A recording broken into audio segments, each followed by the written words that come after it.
This week on By the Numbers, join us as we talk about how negativity drives online news consumption.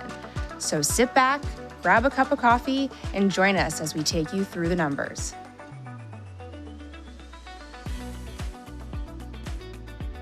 Hi, Lauren. Hi, Lyndsay. How are you? I'm doing great. You? I'm good. Did you have a good Memorial Day? Oh, it's such a fun holiday. I love that we're kicking off summer. So we went to the beach, which nice. Always fun. The baby tried to eat some sand. We had a good time. Oh my gosh, I remember those days. And then it comes out and it's just sand everywhere. Yeah, we didn't go to the beach, but we had a nice little barbecue and fun. Broke out the sparklers and lots of red, white, and blue. That's awesome. Yeah, so a good weekend overall. Yeah, it's always nice to get that early holiday in. But yes, I'm excited for back summer. to the real world. Back to the real world, indeed. So jumping into our headlines for the day, our first topic is a little bit fun. Yes. Or at least fun for some. Fun for some. That's fair. So the first headline, kind of an article about why we're here. Yes, it really is. And I was so excited. Our colleague Eric found this article for us, and it's actually a study in Nature, which is not a news outlet I thought we'd be talking about on this show. But here we are. I know. So I'll start with the headline, and then we can kind of go a little bit more into it. Negativity drives online news consumption.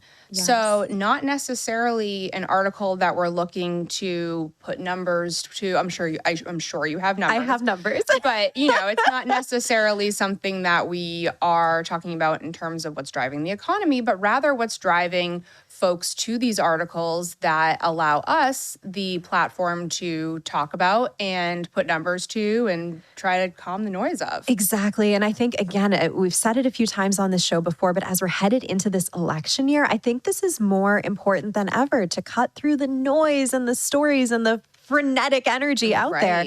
And so, yes, I read this and I just felt so great about what we're doing here. Yeah, I felt the same way. I think, the media has always been important, but I think maybe the vast avenues of which we get our media and our news has gone beyond the traditional newspaper or, your typical news anchor that you log into in the morning to watch or whatever. Yes. But we have social media now. We have TikTok. Like, who thought you'd get news from TikTok or Instagram? So it's obviously very important. It is. And I think that the reason that this article did this, or the folks that did the study to then write this article, was to talk about what drives readership. And is it a negative headline versus a positive headline that has more legs, when driving readership. So exactly. And there's, I hate to say if anything is good or bad, right? We just want to say it is what it is. But social media, for all of its ills, it also gives us good data because we can see click-through rates where you can't see, like a newspaper. Did you just skip to the sports section and is that the only reason you're buying the newspaper? Leave it to you to bring it back to the data. I know. I'm such a nerd. Click-through rates are important. Click-through rates are important. We're going to talk a lot about them. Yeah, and everybody's looking at them in terms of emails that are sent out, email campaigns, or, video clips or episodes of By the Numbers. We need to know how we're doing also. Exactly. So it's not necessarily a bad thing. But let's talk about what this article is talking about. What does drive news consumption? Yes. So again, getting back to the data, I'm so excited that we even have this data to drill down into. Yeah. It's very rare in our study that we can find just a perfect natural, essentially experiment is what we call it, a natural experiment. Yeah.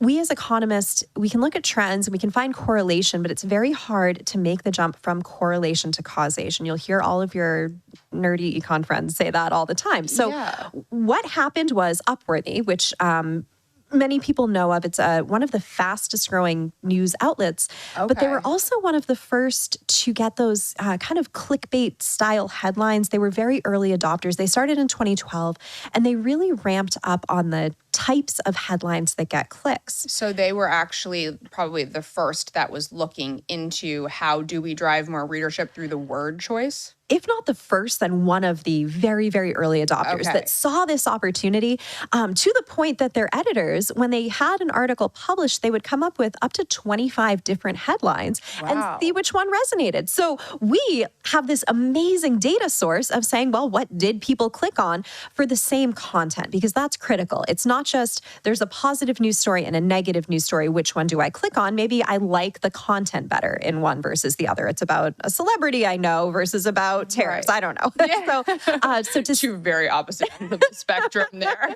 exactly.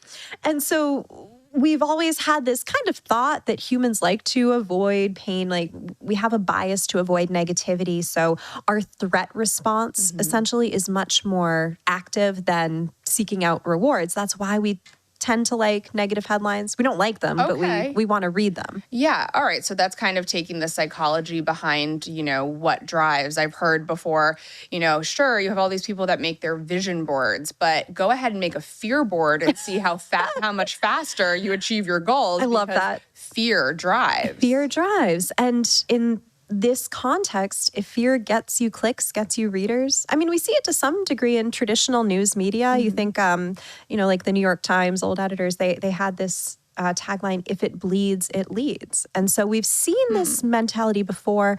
I think of the evening news when they tease that little segment, like, wait until 9, what could be killing you in your house right now? We'll tell you then. And you're like, no, if it's killing me right now, tell me now. Right. You're like, oh, no, now I have to stay up until 9 to figure out what's going to keep me up all night. So that's what we're quantifying essentially in this article. And again, I can't get over how good the data is and how precise we can get this effect.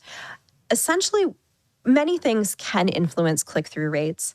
And by the way, the average click-through rate, it's actually very small. So things that do change your click-through rates, that make you even slightly more likely to click a headline, that's something that we'll really see outlets move to. So the average click-through rate in this study was 1.39%. The median was 1.07%. Wow. So that's very low. To see an low. article only 1% click-through.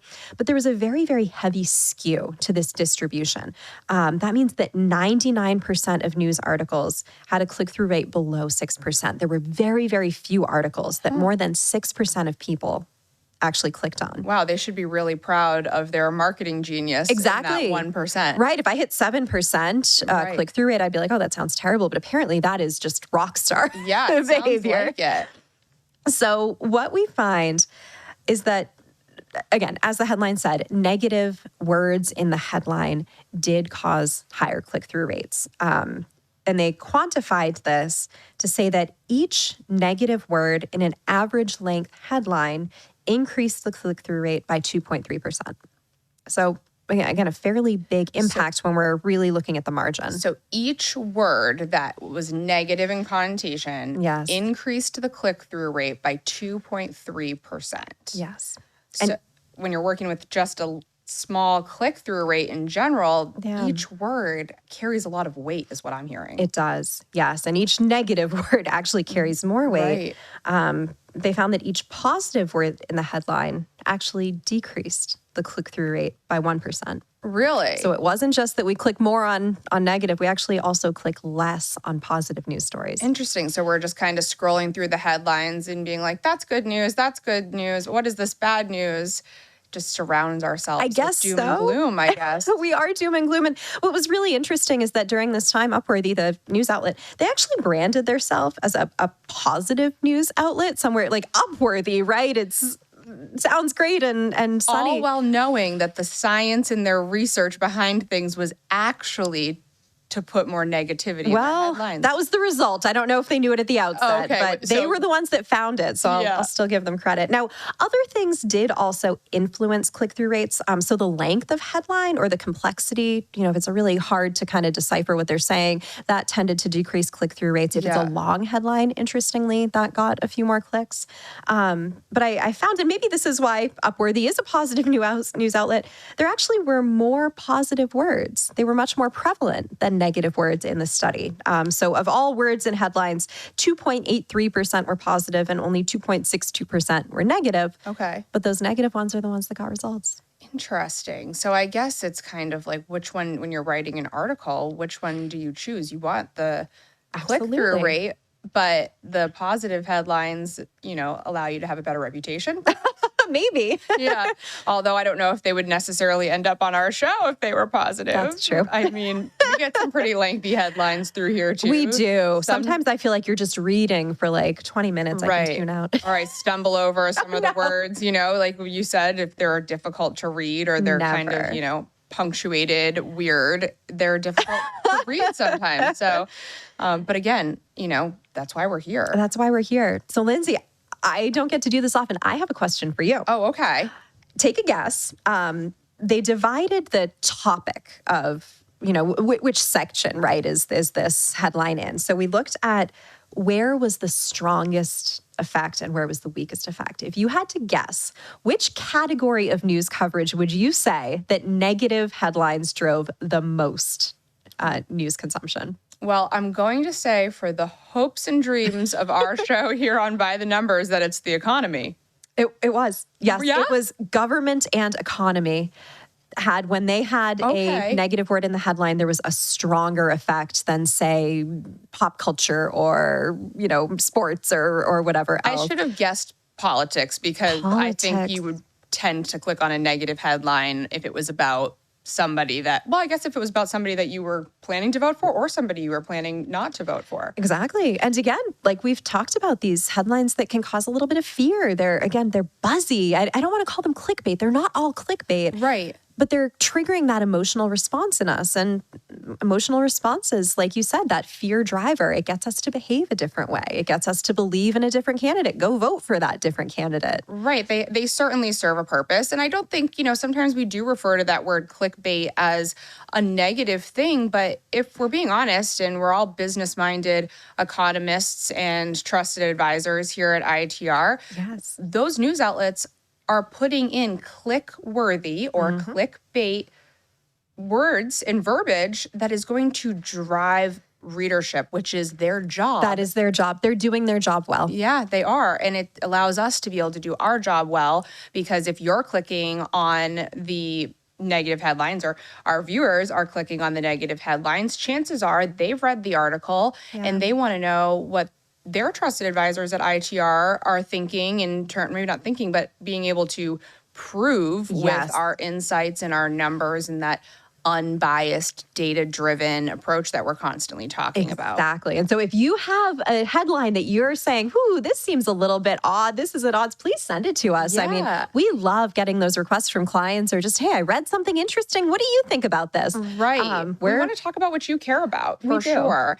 And I think that you can just go right onto itreconomics.com and fill out one of our forms, or reach out to customer care, reach out to Lauren, reach out to myself. Yes. I think we even have a button right on demand now. Yes. That you can submit a headline. That's we right. would love to talk about it. Yeah, go ahead and hit that button, submit a headline, and while you're at it, remember to subscribe to the full episode. So, Lyndsay, I have one more tidbit that gives me a little bit of hope. Okay. And we always say in the office, hope is not a business strategy. Yes. But in this case, the study also found that there was a weaker effect over time.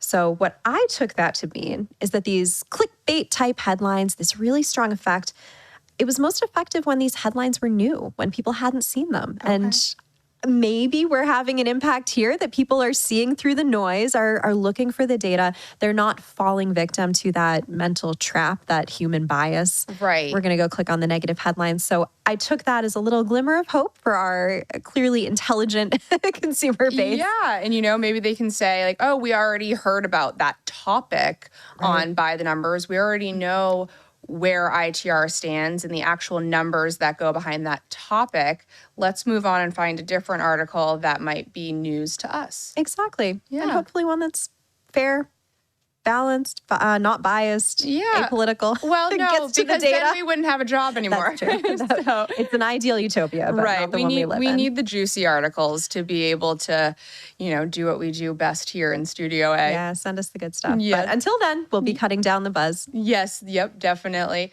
And that's all the time we have for today here on YouTube. Thanks for joining us. Remember to hit the link below in the description to subscribe, or head over to itreconomics.com to learn more about full-length episodes of By the Numbers. And if you have an article that you'd like us to talk about here in Studio A, send it to bythenumbers@itreconomics.com. Until next week, bye, Lauren. Bye, Lyndsay.